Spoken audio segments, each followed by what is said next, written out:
मोक्षमार्गस्य नेतारं भेत्तारं कर्मभूभृतां ज्ञातारं विश्वतत्त्वानां वन्दे तद्गुणलब्धये।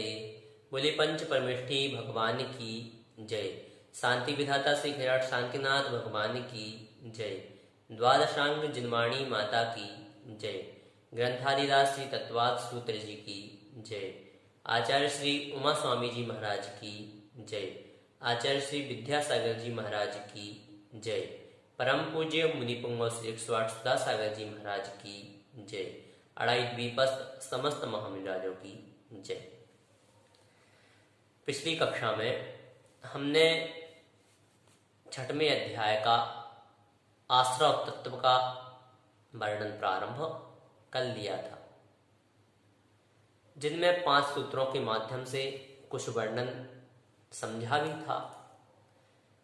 अंतिम जो वर्णन था वह था सांप्रदायिक आश्रव के भेद।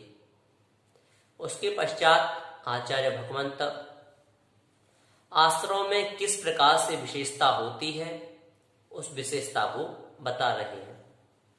सूत्र उच्चारित करें। तीव्र मंद ज्ञाता ज्ञात भावादिकरण वीर विशेषेभ्य तद विशेषः। पदच्छेद देखें। तीव्र, मंद, ज्ञात, अज्ञात, भाव, अधिकरण, वीर विशेषेभ्य तत् विशेषः। अर्थ देखें। तीव्र अर्थात तीव्र भाव, मंद अर्थात मंद भाव, ज्ञात अर्थात ज्ञात भाव, अज्ञात अर्थात अज्ञात भाव, अधिकरण वीर विशेषेभ्य अर्थात अधिकरण विशेष और वीर विशेष। तत् अर्थात उसमें किसमें? आश्रव में। विशेष अर्थात विशेषता होती है। संपूर्ण अर्थ होगा तीव्र भाव, मंद भाव, ज्ञात भाव, अज्ञात भाव, अधिकरण विशेष और वीर विशेष के भेद से उसमें अर्थात आश्रव में विशेषता होती है। यहां शुरू में जो तीव्र, मंद, ज्ञात, अज्ञात और फिर भाव अर्थात जो यहाँ भाव यह पद है, यह पूर्व के जो 4 शब्द हैं इनमें जुड़ेगा। तीव्र भाव, मंद भाव, ज्ञात भाव, अज्ञात भाव, अधिकरण विशेष और वीर विशेष, इन दोनों में विशेष जो पद पीछे आया है वह इन दोनों में लगाना है। इस प्रकार से इसका यहाँ अर्थ बनेगा। और विशेष अर्थ को समझें, भावार्थ समझें तो इनकी जो परिभाषाएं हैं उन्हें देखें। तीव्र भाव अर्थात जो क्रोध आदि विकारी भाव हैं, क्रोध आदि कषाय आदि विकारी भाव हैं, उन भावों का तीव्र रूप से उदय आना, वह क्या है? तीव्र भाव। हम देखते हैं कि कोई जो व्यक्ति है वह बहुत तीव्र गुस्सा करता है, वह अपने क्रोध को कंट्रोल नहीं कर पाता है, परंतु एक वह व्यक्ति होता है जो गुस्सा तो करता है परंतु अपने अंदर ही दबा लेता है। तो जो गुस्सा तीव्र कर रहा है और उससे कंट्रोल नहीं हो रहा है वह तो हो गए तीव्र भाव। और दूसरा क्या है? मंद भाव। वह क्या है? तो जो दूसरा व्यक्ति है जो अपने गुस्से को, अपने क्रोध को दबा लेता है, वह क्या है? मंद भाव है। अर्थात कषाय तो है लेकिन मंद रूप में है। पश्चात जो तीसरा है ज्ञात भाव। ज्ञात का अर्थ होता है जाना हुआ, अर्थात जो पदार्थ ज्ञात है, हम जानते हैं कि यह सही है गलत है, इसका हमें निर्णय है। तो ज्ञात अवस्था में जो कार्य होता है वह अथवा जो भाव होता है वह ज्ञात भाव। अज्ञात भाव अज्ञात अवस्था में जो भाव होता है वह अज्ञात भाव। पश्चात है अधिकरण। अधिकरण की परिभाषा होती है आधारोधिकरणम, अर्थात आधार को ही अधिकरण कहते हैं। तो यहाँ आश्रव की अपेक्षा से कथन किया जा रहा है, तो आश्रव ही जिसका आधार है वह अधिकरण है। अंतिम है वीर विशेष। इसकी परिभाषा होगी द्रव्य की शक्ति विशेष को वीर विशेष कहते हैं। इस प्रकार से हमने इन छहों की परिभाषा का ज्ञान किया। इसके पश्चात अगले सूत्र में आचार्य भगवंत जो यहाँ पांचवा भेद कहा गया अधिकरण विशेष, उसमें कौन कौन आधार है उसे बताने के लिए अगला सूत्र कह रहे हैं। सूत्र उच्चारित करें। अधिकरणम जीवा जीवाः। पदच्छेद देखें। अधिकरणम जीव अजीवाः, 3 पद हैं। अधिकरणम अर्थात अधिकरण, जीव अर्थात जीव, अजीवाः अर्थात अजीव। संपूर्ण होगा अधिकरण जीव और अजीव रूप है। तात्पर्य है कि जो आश्रव है वह किनके होता है, अर्थात किनके निमित्त से होता है, तो जीव और अजीव के निमित्त से आश्रव होता है। जब तक यह जीव और अजीव दोनों की पर्याय मिश्र है, संसारी अवस्था में रहेगी, तब तक आश्रव होगा। क्योंकि हम देखते हैं जब तक संसारी दशा में यह जीव रहता है तब तक अजीव का संसर्ग उसके साथ लगा रहता है। इस कारण से जीव और अजीव यह दोनों आश्रव के कारण हैं। पश्चात आचार्य भगवंत अगले सूत्र में आश्रव के जो 108 भेद हैं उन भेदों का कथन कर रहे हैं। सूत्र उच्चारित करें। आद्यम समरंभ समारंभारंभ योग कृत कारितानुमत कषाय विशेषैः त्रिस त्रिस त्रिस चतुश्चैकसः। पदच्छेद देखें। आद्यम समरंभ समारंभ आरंभ योग कृत कारित अनुमत कषाय विशेषैः त्रिः त्रिः त्रिः चतुः च एकसः। अर्थ होगा आद्यम अर्थात आदि का। आदि का कौन सा, तो जो यहाँ पूर्व में हमने सूत्र पढ़ा अधिकरणम जीवा जीवाः, तो यहाँ पहला जो अधिकरण है वह है जीव अधिकरण अर्थात जीवाधिकरण। इसलिए यहाँ हमें आदि का अर्थात पहला ग्रहण करना है जीवाधिकरण। तो आदि का जीवाधिकरण समरंभ समारंभ आरंभ अर्थात समरंभ समारंभ और आरंभ। योग अर्थात योग मन वचन और काय। कृत कारित अनुमत अर्थात कृत कारित अनुमोदना और कषाय विशेष ही कषायों की विशेषता से क्रमशः एकशः अर्थात प्रत्येक, त्रिहि अर्थात 3, पुनः त्रिहि त्रिहि अर्थात 3 3, चतुर् अर्थात 4 4 अर्थात और। इस प्रकार का होता हुआ गुणा करने पर 108 प्रकार का होता है। संपूर्ण अर्थ होगा आदि का जीवाधिकरण समरंभ समारंभ आरंभ मन वचन काय कृत कारित अनुमोदना और कषायों की विशेषता से क्रमशः प्रत्येक 3 3 3 और 4 प्रकार का होता हुआ गुणा करने पर 108 प्रकार का होता है।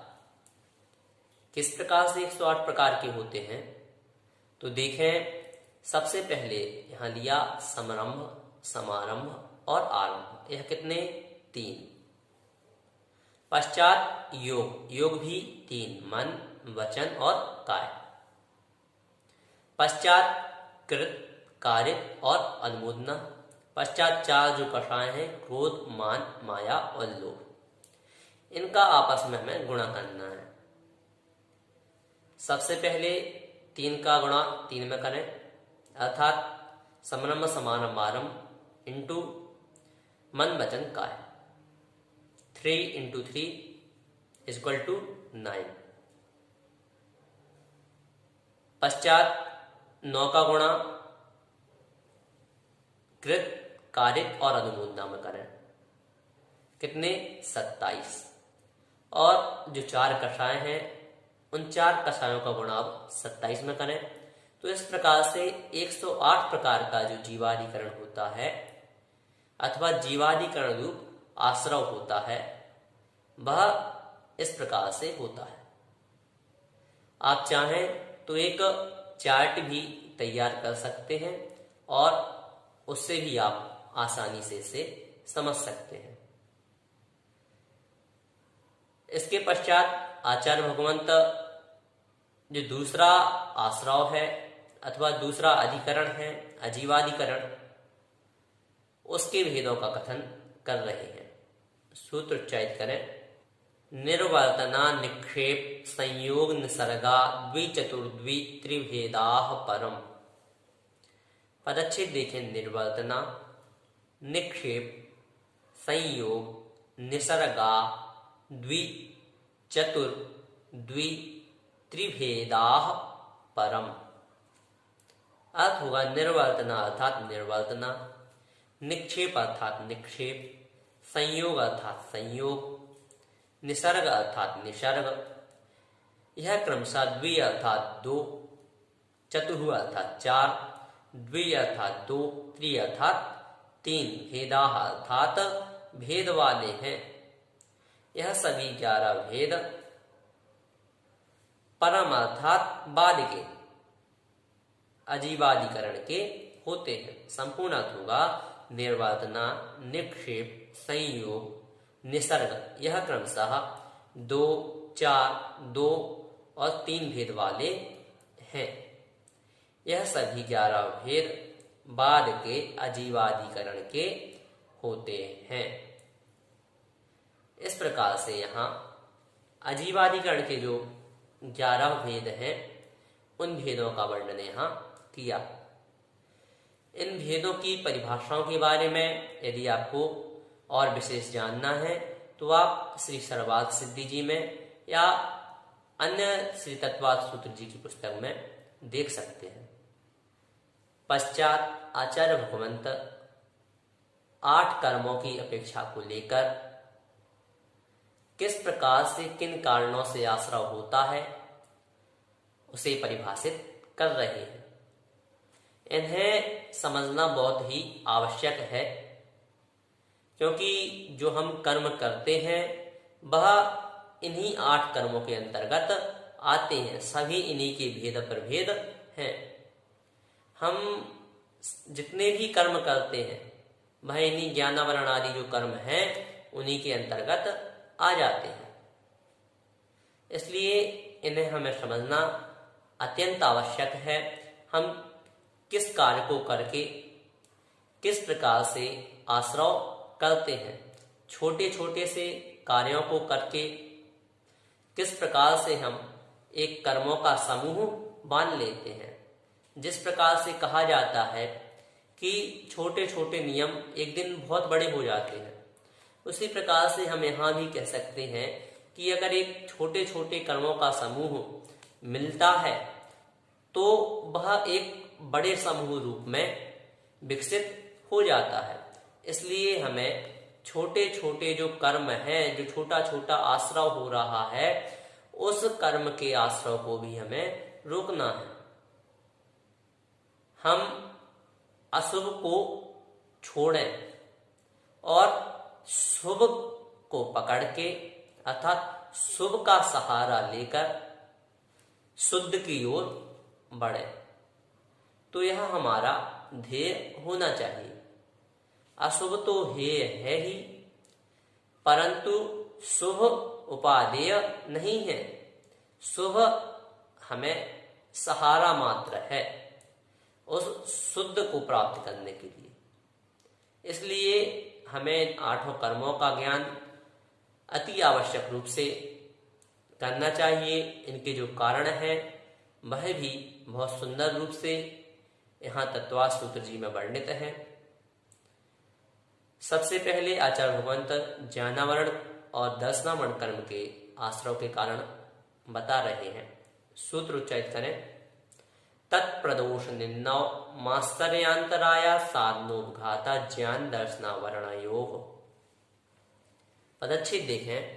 तत्प्रदोष निह्नौ मास्तर्य अंतराय आसादन उपघात ज्ञान दर्शन आवरणयोः। अर्थ होगा तत् अर्थात वह कौन?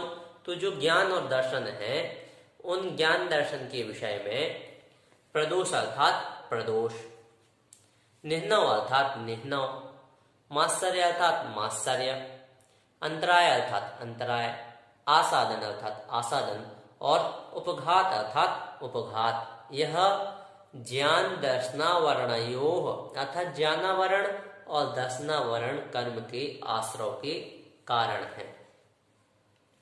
संपूर्ण अर्थ होगा ज्ञान और दर्शन के विषय में प्रदोष, निह्नव, मात्सर्य, अंतराय, आसादन और उपघात, यह जो छह हैं यह ज्ञानावरण और दर्शनावरण कर्म के आश्रव के कारण हैं। अब इन छहों की परिभाषाओं को देखते हैं। तो सबसे पहला है प्रदोष। प्रदोष किसे कहेंगे? तो धर्मात्मा द्वारा कही जा रही समीचीन बात को भी ग्रहण नहीं करना, यह क्या है? प्रदोष है। दूसरा है निह्नव। निह्नव की परिभाषा होगी ज्ञान होते हुए भी किसी कारणवश ज्ञान को छुपा लेना।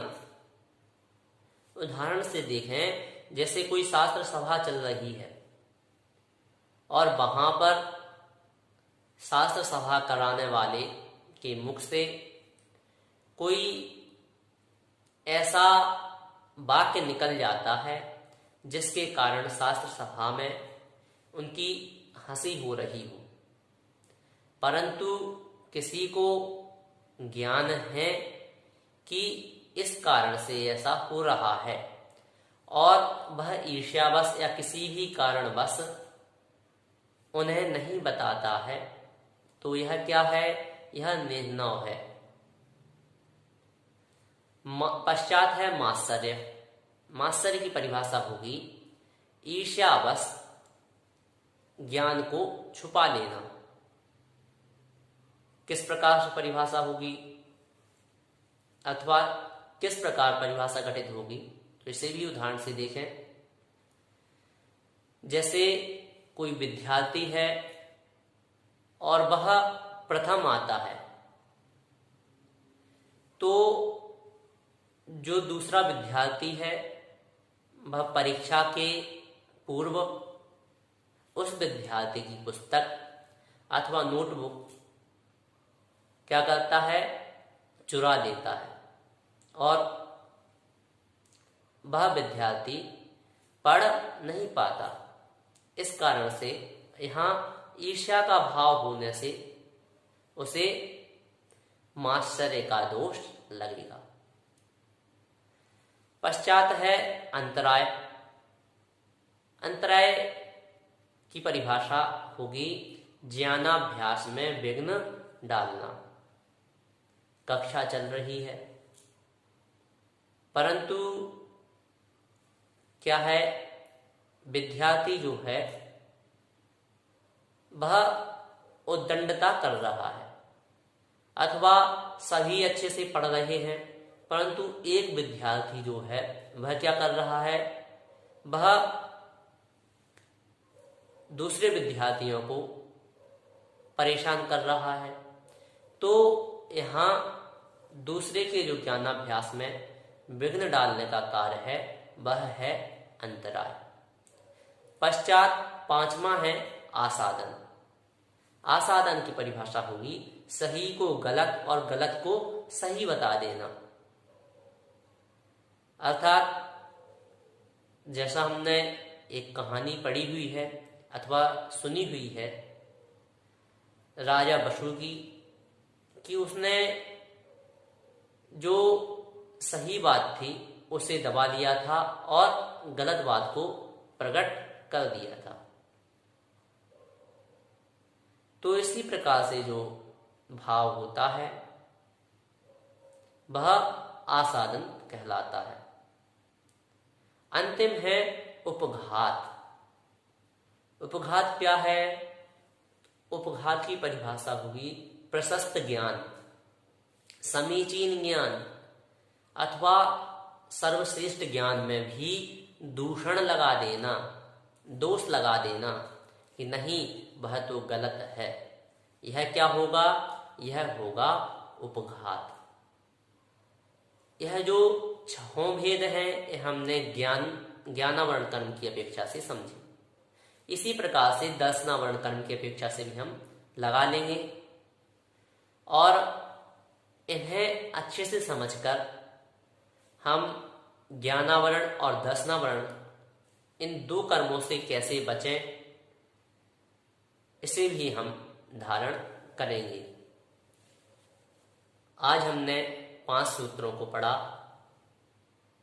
तीव्रमंद ज्ञाता ज्ञात भावाधिकरण वीर विशेषेभ्य तद विशेष अधिकरणम जीवा जीवाः आद्यम समरंभ समारंभारंभ योग कृत कारितानुमत कषाय विशेष त्रिस्त्रिस्त्रिस चतुश्चैक्ष निर्वर्तना निक्षेप संयोग निसर्गा द्विचतुर्द्वि त्रिभेदाः परम तत्प्रदोष निर्नवमात्सर्यांतराया साधनोघाता ज्ञान दर्शनावरणयोः।